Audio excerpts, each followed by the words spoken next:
இன்றைக்கு பைனாப்பிள் மால்புவா, அதாவது அன்னாசி பழம் மால்புவா. இது வந்து கிட்டத்தட்ட ஒரு குட்டி பேன் கேக்ஸ் மாதிரி செய்கிறது. என்னென்ன செய்கிறேன்னு பார்ப்போம்.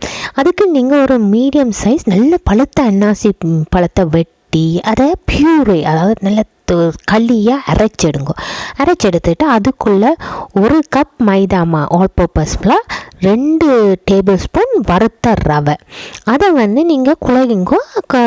கொஞ்சம் திக்காக இருந்துச்சுன்னு சொன்னால் பால் 1/4 கப் டு 1/2 கப் போட்டு நல்லா குழைச்சி இந்த ஊற்றுற தன்மைக்கு வரணும்.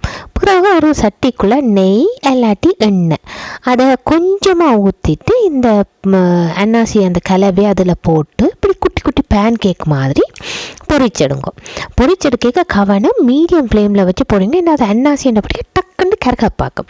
அதுக்கப்புறம் ஒரு சுகர் சிரப்புக்குள்ளே துவச்சிட்டு இங்கே நான் என்ன செஞ்சேன், சுகர் சிரப்புக்கு பதிலாக மேப்பிள் சிரப் எடுத்து கொஞ்சம் தண்ணியும் போட்டு காடமும் சஃப்ரான் போட்டு கொஞ்சம் உங்களுக்கு விருப்பமான அளவு நேரம் துவைக்க விடுங்க. கூட நேரம் போட்டிங்கன்னா சாஃப்டாக வந்துடும். அப்புறம் அதுக்கு மேலே நட்ஸை தூவி போட்டு சாப்பிட்டு பாருங்க, நல்ல டேஸ்ட்டாக இருக்கும். அன்னாசி பிடிச்சாக்களுக்கு இது நல்ல விருப்பமாக இருக்கும். ஏன்னா அந்த வெளியில் நல்லா பொரிஞ்சும் உள்ளுக்கு அந்த அன்னாசி பழத்தின் ஃப்ளேவரோட சாஃப்டாகவும் இருக்கும்.